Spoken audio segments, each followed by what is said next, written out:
talk show host, researcher, lecturer, writer, and historian. So I was around the corner at St. Clement's Church speaking at their Juneteenth celebration. Hey, Melanie, how you doing? All right. So how many people have heard me speak before? Okay, good. So this today I'm going to speak for about 30 minutes, and what I want to do is I want to speak really for about 20 minutes, and then I want to open up for questions and answers if I can, because understanding the learning process, oftentimes we learn more from answering questions than just listening. So I want to engage the audience as well. So Crystal contacted me, and she wanted me to talk some about the history of Juneteenth, which I've been doing all week. And also we're going to talk, connect this to the transatlantic slave trade as well, because all of this history is connected. Okay, so I've done a number of media interviews this week dealing with Juneteenth, and I was on the Tammy Mack show on Fox Business Soul, the streaming service, on Wednesday, and we were talking about Juneteenth as a federal holiday. Now, is that a good thing or bad thing? And when I teach about Juneteenth, and I have a 2.5-hour lecture dealing with the real history of Juneteenth. So my table is going to be set up over here. Be sure to come support the African History Network, because that helps finance what I do and helps me stay independent as much as possible and keep the bills paid and the lights on. Okay, that's where the money comes from. When I talk about the history of Juneteenth, even though it's a federal holiday, and that's a good thing, there's a lot of misinformation floating around about the history of Juneteenth. And I saw a lot of misinformation last year in the media, so I want to try to correct some of that history. So, some of that misinformation. So June 19th, 1865, what we celebrate is Juneteenth. Sometimes it was called Jubilee Day. Sometimes it was called Emancipation Day. That commemorates June 19th, 1865, when Major General Gordon Granger goes into Galveston, Texas. He arrives at the beach in Texas the day before with about 2,000 Union troops, okay? And they're there to enforce what's known as General Order Number 3, which is enforcing the Emancipation Proclamation, but also, and maybe even more importantly, to take back physical control of the state of Texas, because Texas seceded from the Union during the Civil War. Texas was part of the Confederacy. So it took a military force to take control of Texas and bring it back under Union control. That's what he was there to do. And he also delivered General Order Number 3, which basically said, I'm not going to read the whole thing, but it basically said that the enslaved Africans there in Texas, there were about 250,000 of them, that they were free based upon the Emancipation Proclamation, and that they should stay on the plantations and negotiate wages with their former slave owners. Okay, now there's a few problems with the way this history is presented. Number one, now let me do my disclaimer. If you've heard me speak before, you know I say this disclaimer. I may say some things that are outside the circumference of your own awareness. Just because you never heard them before, disagree with them, does not mean that they're not true. It just means you may have to do some research to understand what I'm talking about. So first of all, most of us were taught in school that the Emancipation Proclamation freed the slaves. Okay, however, who has ever read the Emancipation Proclamation? It's at archives.gov, which is the U.S. National Archives. I spent a lot of time doing research at archives.gov. It's at loc.gov, which is the Library of Congress website. They have all types of historical information and documents there. I do a lot of research at loc.gov. Who's ever read the Emancipation Proclamation? Okay, now how many of us were taught in school the Emancipation Proclamation freed the slaves? Okay, now how many of us know that's false? The Emancipation Proclamation did not free the slaves. Okay, now if you read it, this is why I tell people, see, proper documentation ends all conversation. You don't have to believe a word that I say. Go research this for yourself. If we read the U.S. Constitution, if we read the Emancipation Proclamation, if we read the Declaration of Independence, if we read the 1964 Civil Rights Act, then a lot of this stuff we will understand, because unfortunately many African Americans don't understand history, don't understand law, and most Americans don't understand history, don't understand law, don't understand the Constitution either. The Emancipation Proclamation was a military strategy that Abraham Lincoln used to bring the South back into the Union. The goal was not to free the slaves. Lincoln was trying to keep the Union together. It was the preliminary Emancipation Proclamation was issued September 22nd, 1862, the year before. How many people know this? And how many people know? Raise your hand if you knew this. Okay. What it stated was the territories or states in rebellion that seceded from the Union and were part of the Confederate States of America, what we call the Confederacy. It stated that they had until January 1st, 1863 to come back into the Union. Otherwise, their slaves were going to be set free, because their slaves were their greatest resource that they had. They were the foundation of their wealth. When you read the statements of secession from like Mississippi and Texas and Alabama, things like this, they talked about how central to their way of life and their wealth their African slaves were.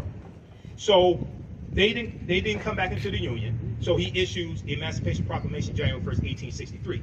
The problem is that Lincoln, and this was an executive order, the problem is Lincoln had no authority to tell the Confederacy to do anything, because they seceded from the Union. They set up their own government. They set up their own constitution. They set up their own monetary system.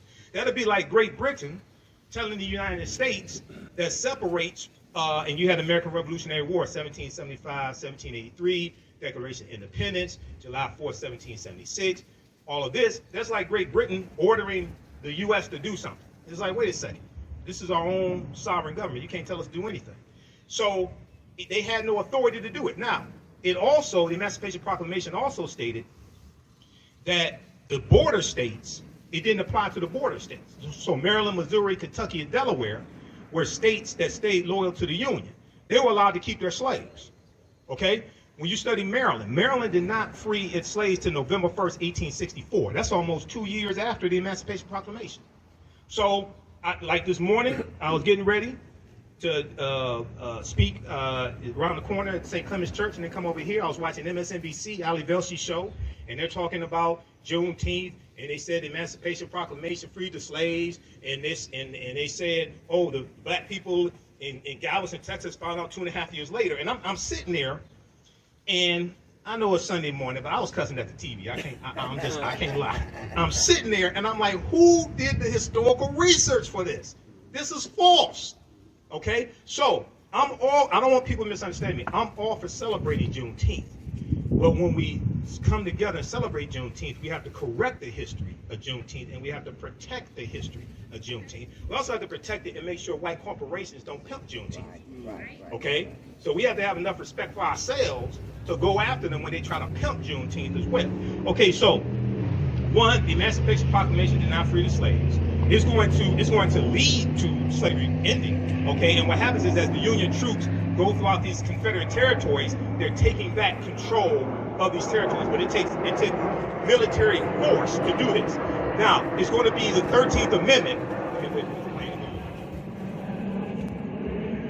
It's going to be the 13th Amendment. Yeah, let me have water, brother. Thank you.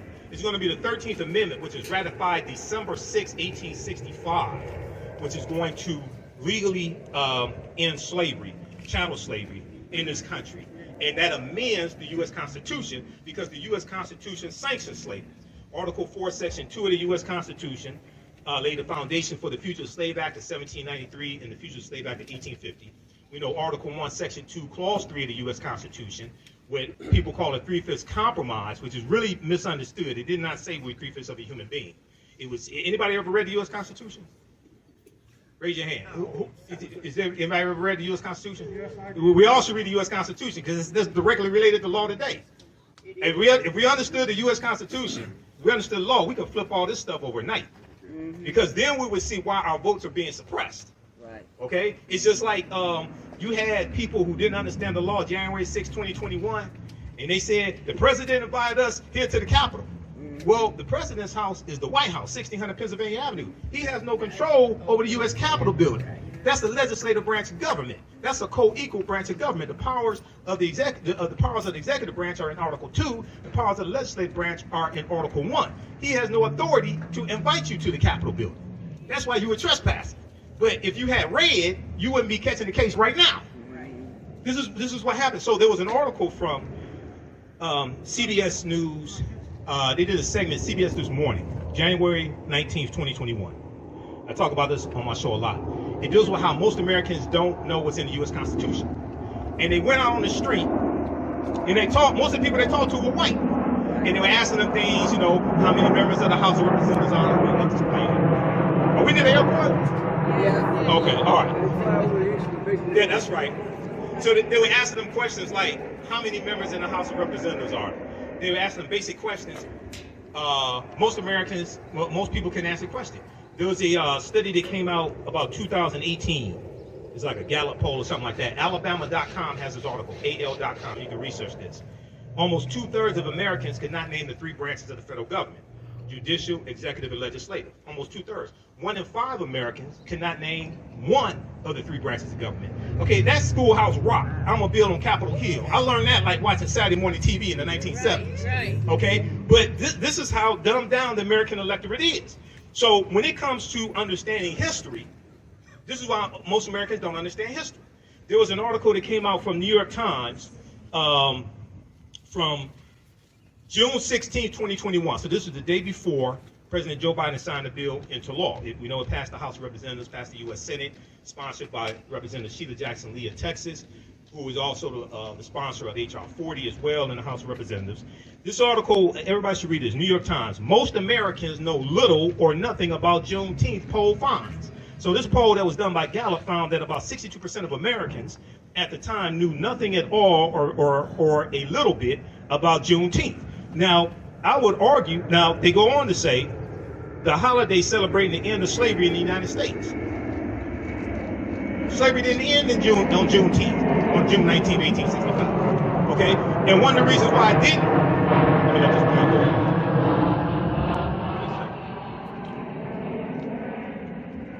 One of the reasons why slavery didn't end then is because some of the slave owners in Texas, not just Galveston, but some of the slave owners in Texas somehow kept the word away from their slaves or didn't abide by it if they got the word and kept them enslaved for an additional year.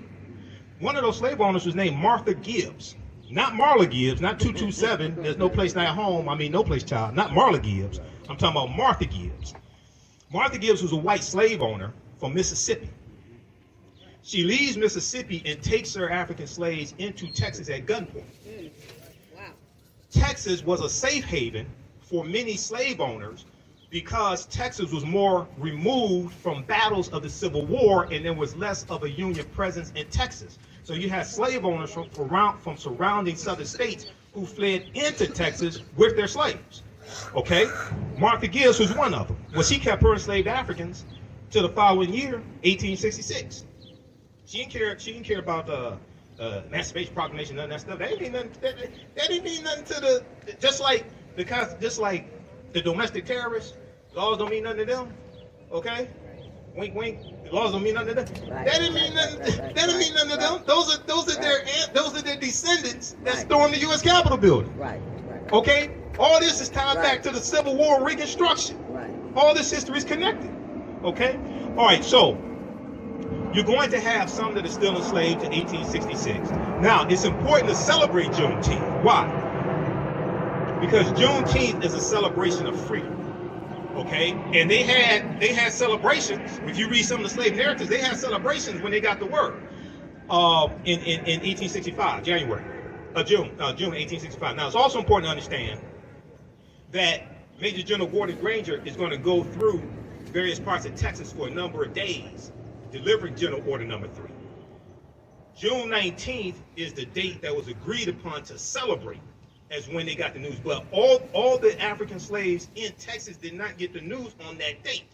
They go through for a number of days and deliver the news also. So Juneteenth is a celebration of freedom.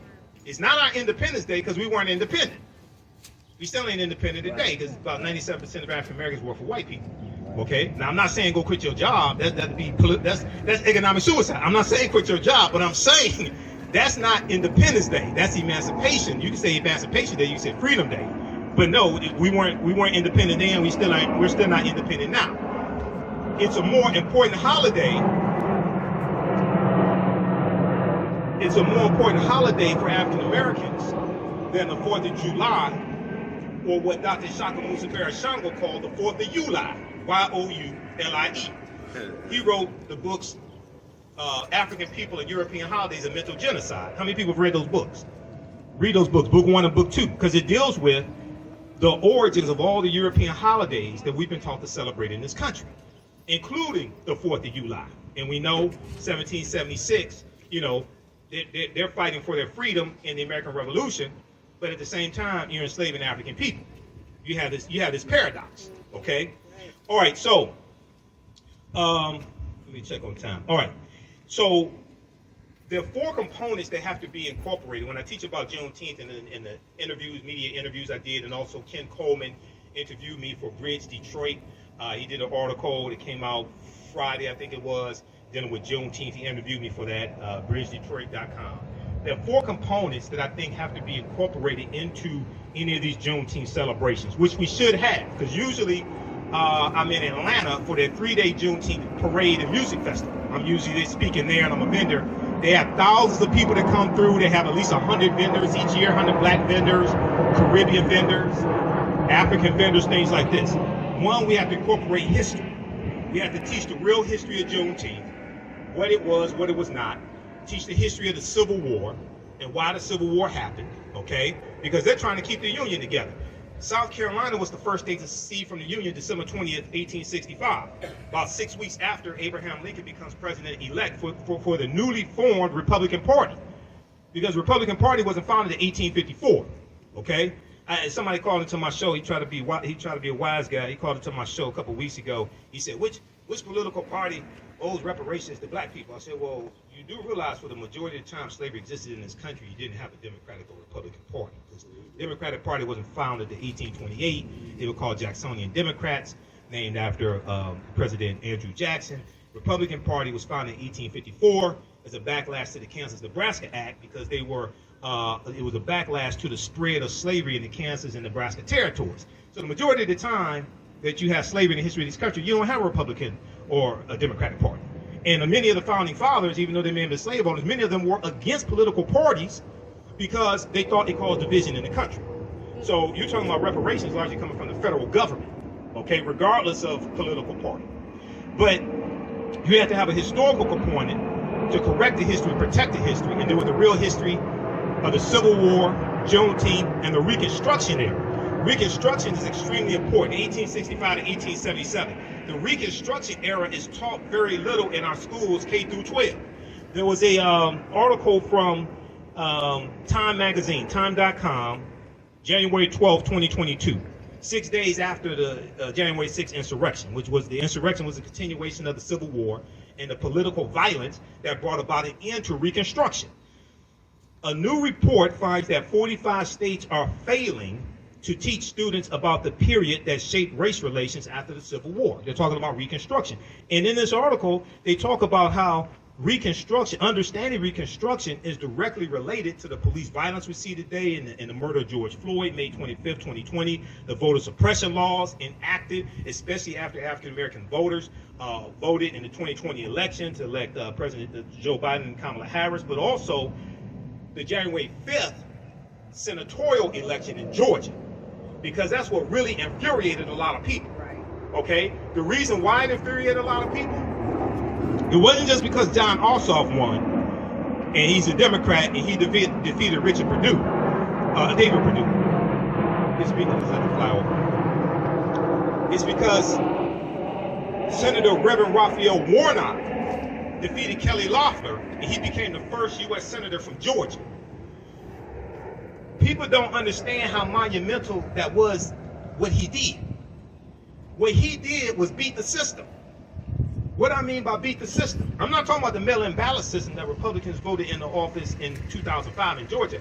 I'm talking about the 1963 law in Georgia, championed by Denmark Groover, who was a segregationist Democrat in the state legislature in Georgia, which is why you have the runoff election law today in Georgia. That goes back to him, because they were trying to keep African Americans from having statewide power in Georgia. So to keep them from winning a statewide election, like senator, like governor, secretary of state. The reason why they did that was because in the primary election, if all the African Americans threw their votes behind one African American candidate, and then you had 2 or 3 or 4 white candidates, well, then the African American candidate could win. So they created this runoff election, so if nobody got 50% of the vote, then they could have a do-over, and all the white people, regardless of political affiliation, could throw all their votes behind one white candidate and defeat the African American candidate. This is why you have the state runoff election right now in Georgia. Well, what Reverend Raphael Warnock did, and Stacey Abrams, and the New Georgia Project, and St. Ufa, and all the activists, they beat the system. This infuriated the white supremacists because they said this is not supposed to happen. So what does Georgia do? Then they passed Senate Bill 202 to change the laws, and then Republicans wanted to repeal the same absentee ballot law that they voted in the law in 2005. Because what happened was we started learning the law, so we used the mail-in ballot law to our advantage and beat them in the system that they created. They said, "Oh no, now it's all of a sudden now it's all this fraud. It's a whole big problem. Right. You used it for 15 years to vote your people into office. Now we learn the law. Now all of a sudden you want to change the law." Okay, so this is much bigger than just one election. This is just much bigger than just one person. This is actually understanding fighting against a system of white supremacy and racism. So read this article from time.com. And Juneteenth also connects us to the transatlantic slave trade, or the Great Ma'afa, as Dr. Marimba Ani calls it, who wrote the book Yurugu, an African-centered critique of European cultural thought and behavior. The Ma'afa is a Kiswahili term, which means the great disaster, refers to our Holocaust, the transatlantic slave trade. Because our Holocaust is different than other people's Holocaust. I don't have a problem with talking about other people's Holocaust. We can talk about the Holocaust of Jews. Now, when we talk about the Holocaust of Jews, you also have to talk about the killing of 50,000 Afro-Germans. Because Hitler also killed 50,000 Afro-Germans. Somehow that gets left out of the conversation. January 27th is the National Day of Remembrance of the Jewish Holocaust, okay? And it's January 27th because it was January 27th, 1945, I think it was, when the Soviet troops go into Poland and liberate the Holocaust survivors from the Auschwitz concentration camps, Auschwitz 1, 2, and 3. That's why it's on January 27th. So I was reading articles from Associated Press. I was reading coverage about the National Day of Remembrance of the Holocaust, January 27th. I'm like, why don't y'all talk about the Afro-Germans who were killed? That's part of the Holocaust also. We totally get left out of that conversation. But if we don't understand that history, we don't understand how to interject ourselves into that history. So Juneteenth also connects us to the transatlantic slave trade, which we see starts formally, most sources say 1441, with Anton Gonzalez going into present-day Mauritania, capturing about 12 Africans. But we know there's historical events that lead up to that happening. It doesn't just fall out of the sky. This goes back to the conflicts and the wars that the African Moors are having in Europe with Europeans. And the Moors intermixing into European society and losing control of various areas that they control, like Al-Andalus in the southern portion of Spain. And we see this backlash. Now the Moors are taking the teachings from ancient Kemet, ancient Egypt, the Nile Valley region of Africa, into Europe. They bring Europe out of the Dark Ages. These teachings saved Europe. If it had not been for the Moors, Europe probably would have been totally devastated by the Black Death, the bubonic plague. It hits in 1347 to 1400. Europe loses between 1/4 to 1/3 of the population. Estimates of somewhere between 25 million to 75 million people. But the Moors introduced science. They introduced new types of nautical instruments. They introduced the periodic tables. They introduced something they call alchemy. Today we call it chemistry. Al is the Arabic prefix. Algebra, alcohol, alchemy, things like this. They're introducing different types of surgical instruments. They're creating standards for physicians to pass, okay? The University of Salamanca in Spain, which is built by African, Moors, and Arabs, about 1285 AD, okay? So they're introducing, in a lot of the early universities in Europe, a lot of those professors are going to be Moors.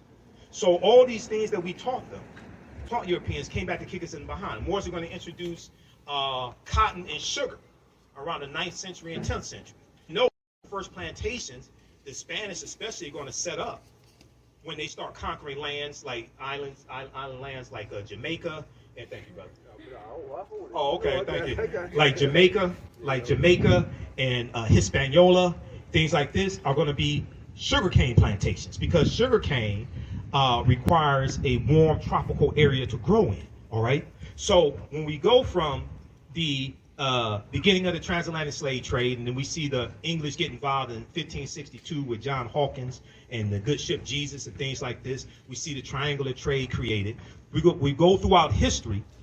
We're going to see resistance all throughout. We see here, even in this land, I know people talk about August 20th, 1619.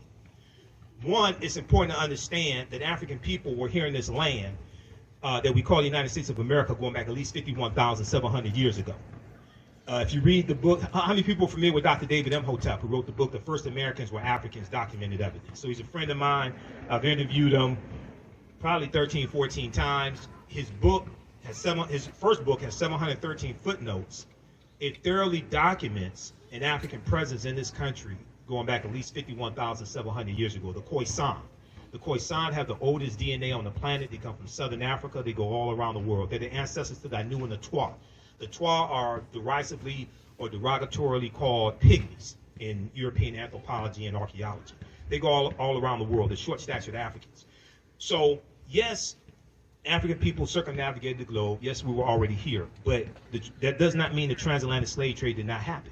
Now, the Spanish are the second ones involved in the transatlantic slave trade. They're bringing Africans into the territory we call in the South Carolina, Georgia area in 1526. This is 93 years before 1619. So even though people talk about 1619, you have to deal with that history before then. You have to talk about Juan Garrido, who was born in West Africa in 1480. He comes into Florida in 1513 with the Spanish conquistador Juan Ponce de Leon.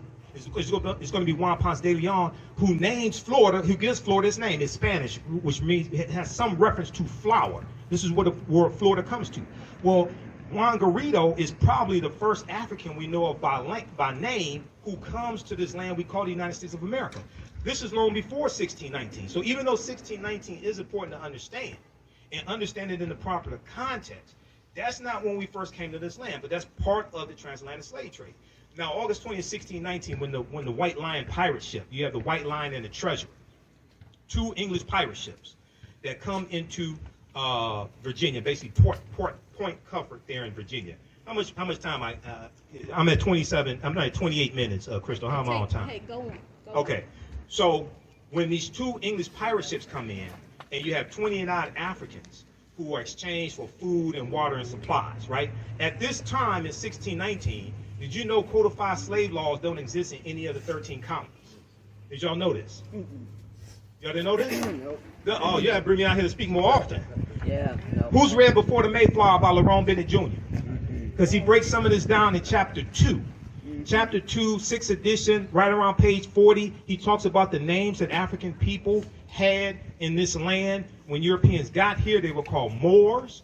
They were called Negers, N-E-G-E-R-S, Nagars, N-E-G-A-R-S, and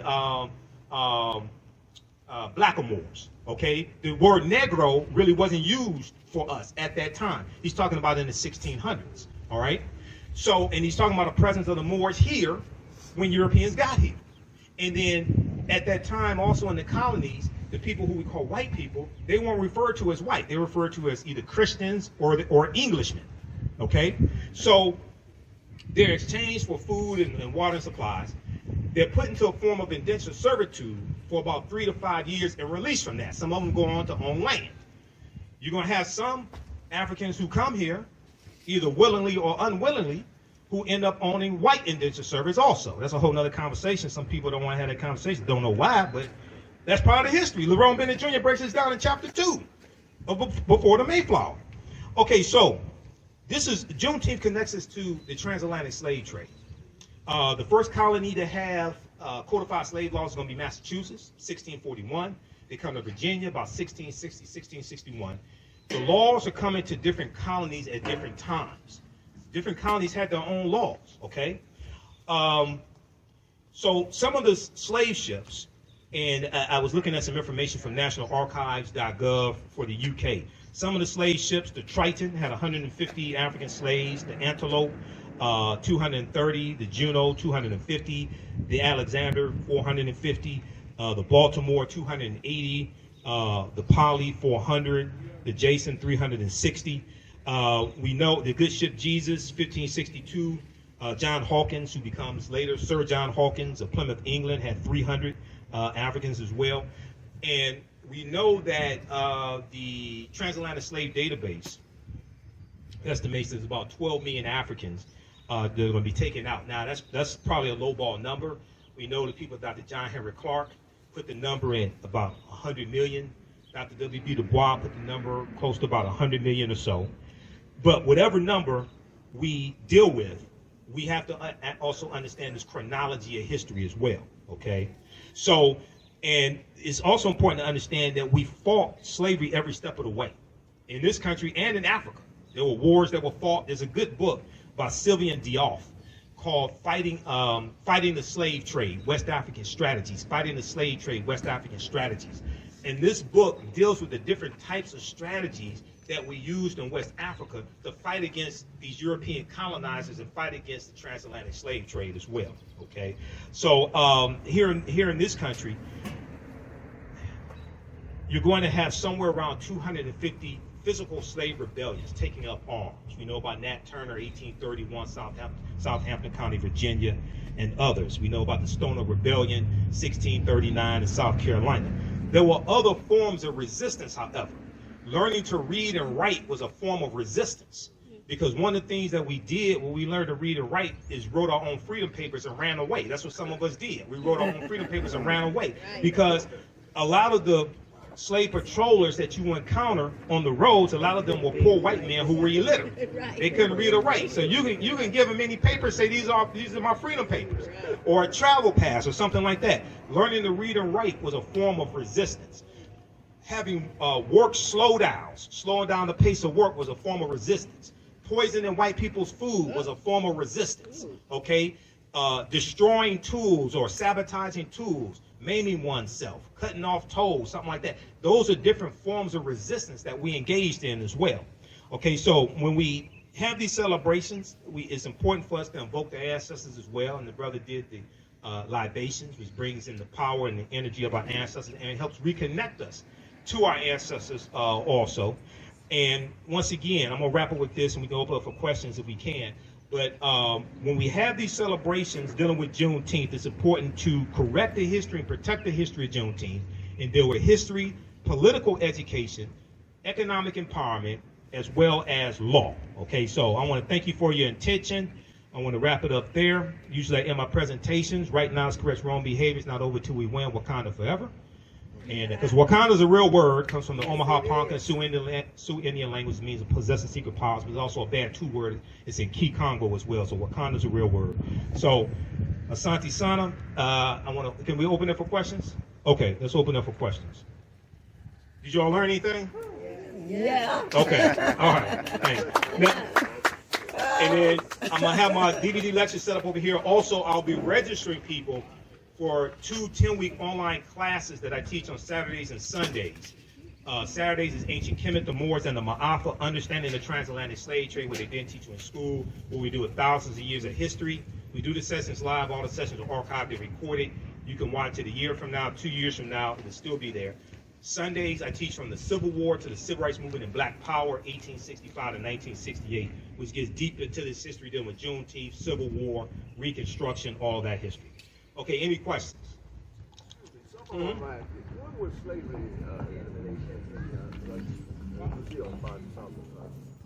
When it ends? Yeah, that was the Well, it ends about right around 1888 in Brazil. Yeah, right around that time, 1888 in Brazil. Yeah. Any other questions? Yes, Crystal. How far? And thanks for inviting me out here, Crystal. Also. All right. How far north? My grandchildren and children have asked me if there was slavery in Ohio and Michigan. How far north did slavery go? It was all throughout. At one time, all the 13 colonies had slavery. In Michigan, it's about 1837. Michigan abolishes slavery. Illinois abolishes 1818. Ohio is going to abolish slavery right around 1818 or so. Yeah, slavery was in all of the. Michigan was not one of the original 13 colonies, but even when you look at the 13 colonies, at one point slavery was in all of the 13 colonies. So you know that the reason why Wall Street has its name is because when it was the colony of New Amsterdam, which was a Dutch colony, about 1627, they forced the Africans to build a wall to keep Native Americans out. And then New Amsterdam becomes a British colony called New York. So that wall is where Wall Street is today. That's where Wall Street gets its name. And it was African slaves who were traded originally on Wall Street, the physical Wall Street. Not the stock market, but the physical Wall Street. It was African slaves that were traded there. But that's where Wall Street gets its name from. So all of the 13 colonies at one point had slavery. Yes, brother. Jim Reed here. Are you familiar with the mounds on Mound Road? Are you familiar with Queen Khalifa? Are you familiar with...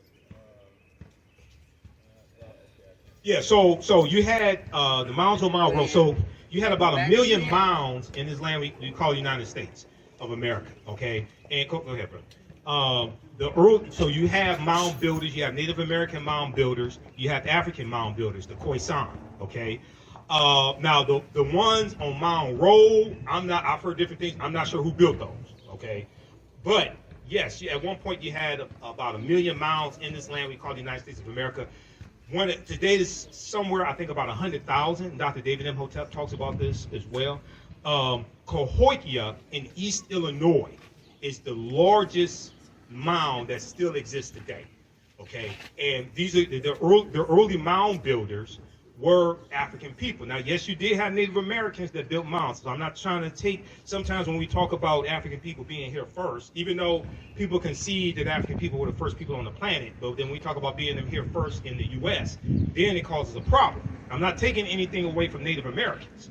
And Native Americans I have Native American in my family, Cherokee and Blackfoot on my mother's side. She's from Tennessee. But the people who we call Native Americans are the offspring of the intermixing of Africans who were here over 50,000 years and Asians who come here around 3000 BC.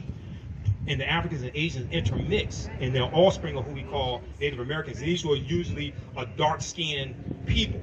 Okay, they weren't the very light-skinned, almost white-looking like Native Americans of some that you see today. Okay, so when I talk about this history, I'm not trying to denigrate Native Americans or take anything away from them, but it's important for us to understand this chronology of history. Yes, go ahead, brother. I just thought of the third part of my question. Yeah. Are you familiar with Isaiah Henson? Isaiah Henson or Josiah Henson? Okay, Josiah.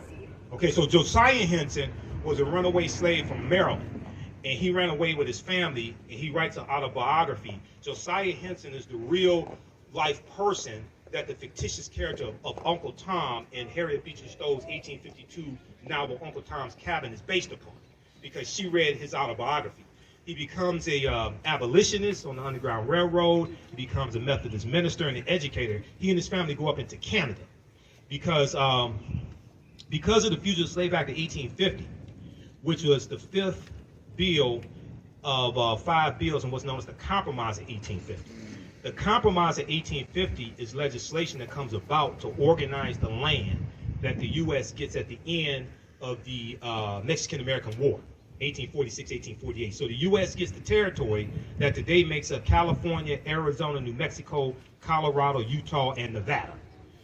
California comes into the land as a free state in 1850. Okay, all that comes from Mexico as a result of the Mexican-American War. The U.S. pays Mexico $15 million. Mexico loses about 1/3 of their territory.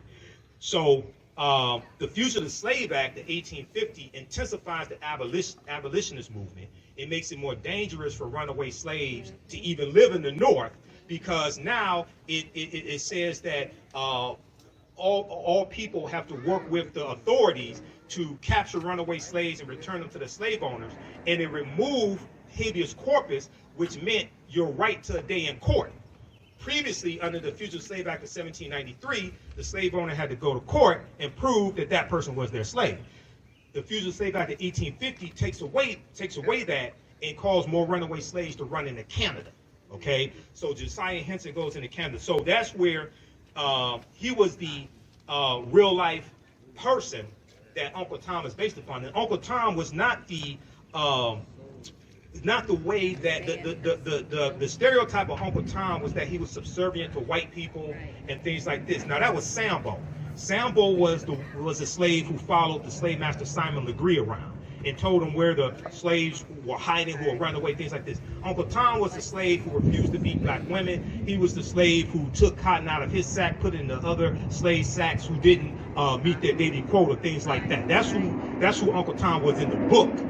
Okay, there was a 1912 movie, about 1912, a short movie about 30 minutes, that depicted Uncle Tom as being subservient to white people, docile, obedient. So that may be where the slur, the stereotype of Uncle Tom comes from. But that's not the Uncle Tom in the novel, and that's definitely not Josiah Henson. That was written by Phyllis Wheatley. Right. Uncle Tom's Cabin was written by Harriet Beecher Stowe, 1852. Now, Queen Khalifa, I've been doing research on Queen Khalifa. Now, some sources say she was a fictitious queen. Some say she was a real queen. I don't know whether she's fictitious or not. It's believed in quote, it's believed that California is derived from her name. I don't know that for certain. Any other questions? Okay, we'll go here and then go to this brother here. Yeah. It's actually two questions, if that's Mhm. okay. The first question is it true that the difference between the indigenous people of this land and the Native Americans, is it true that the Native Americans are by land contract and the indigenous people are people that were the first people that was here on this land? Okay. So it depends upon how you're using the term indigenous. If you want to say, if you are you Original. okay, the original. Okay. So when you say land contract, you're talking about treaties. Yes. Native Americans. My other question Uh-huh. is, are you familiar with Dumb Diverses and the Yeah. decree that King James wrote? Because it Well, ties Dumb into- Diverses is 1452. Right, Okay, but that's before King James time.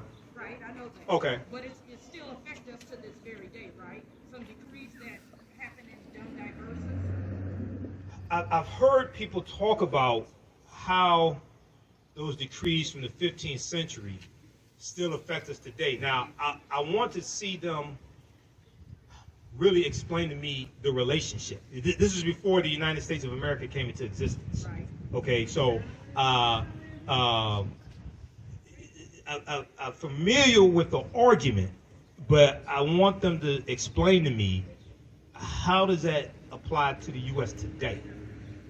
I'm familiar with the argument. I'm familiar with a lot of arguments. Okay. Wasn't it the Pope, his decrees was to enslave us? So isn't that how it still affects us today? A lot of decrees was to enslave us during his day. But I don't I fail to. I've looked at the information, but I fail to understand. So you have treaties like I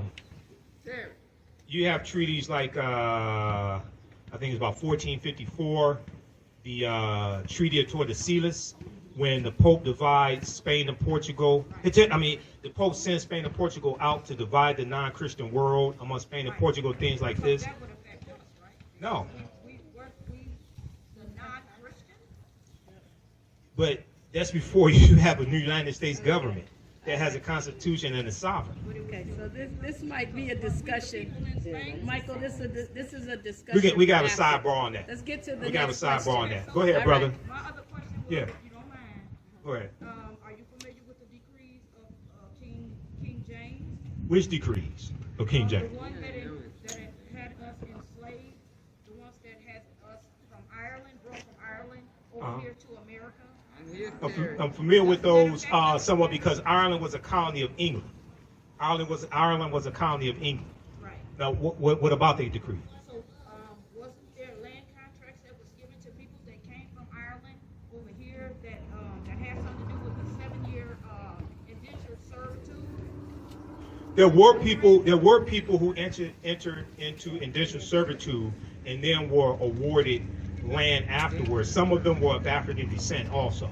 In chapter 2 of Before the Mayflower by Lerone Bennett Jr., he talks about this as well. We can have a sidebar because that's what my table is going to be. I want to get to some of these other questions. Yes, brother. want to ask if you were familiar with the different variations of the term slavery. And I bring that up simply because most of the things that we have been exposed to through media, watching Mandingo, watching Django, watching Roots, Right. show slavery in a particular light. I mean, there were white slaves. There were. You had slavery in Europe. You had slavery in Slavic nations. You had a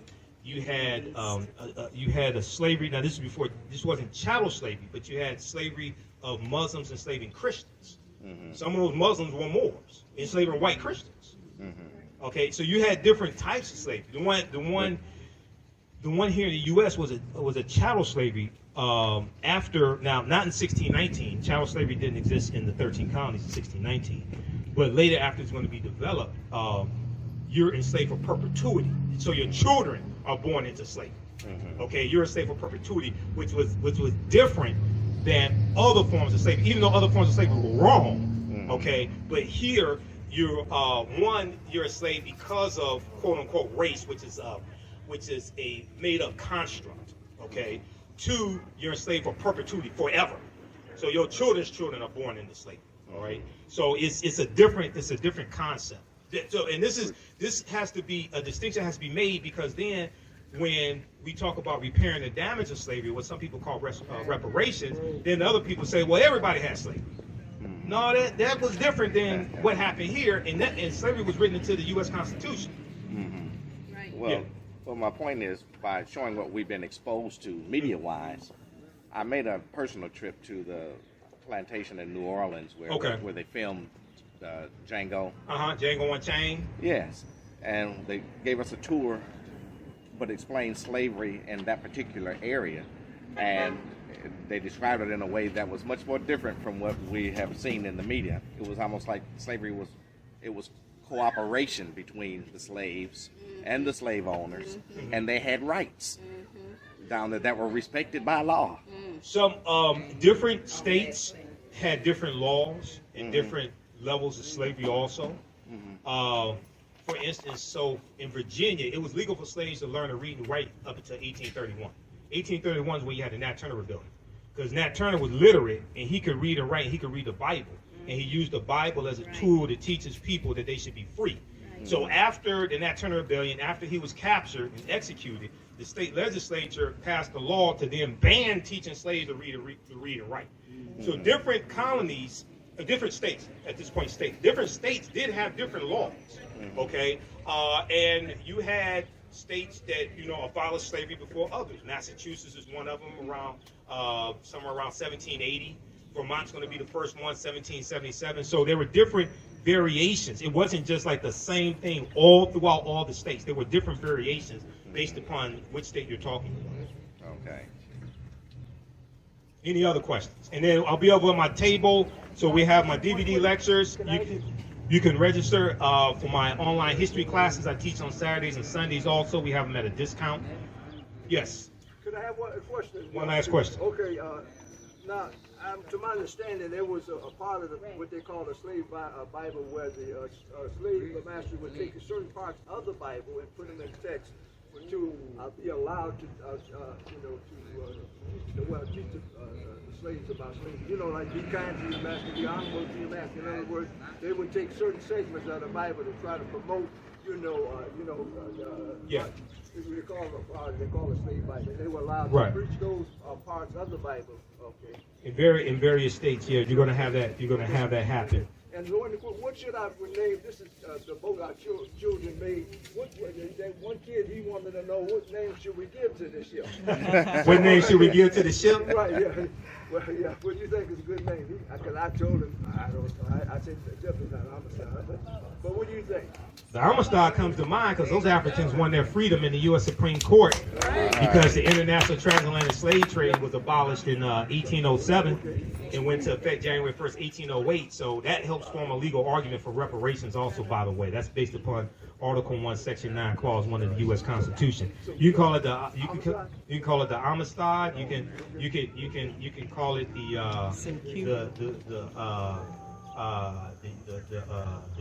ship Kemet. You can call it the Nile Valley. You can call it Wakanda, because Wakanda means possesses secret powers in the Omaha and Paca Sioux Indian languages. All right, is that all the questions? All right, other questions you can ask me over my table. Thanks for your attention. Be sure to come support the African History Network. This helps me keep doing the research, keep doing the radio show. I don't get paid to do radio.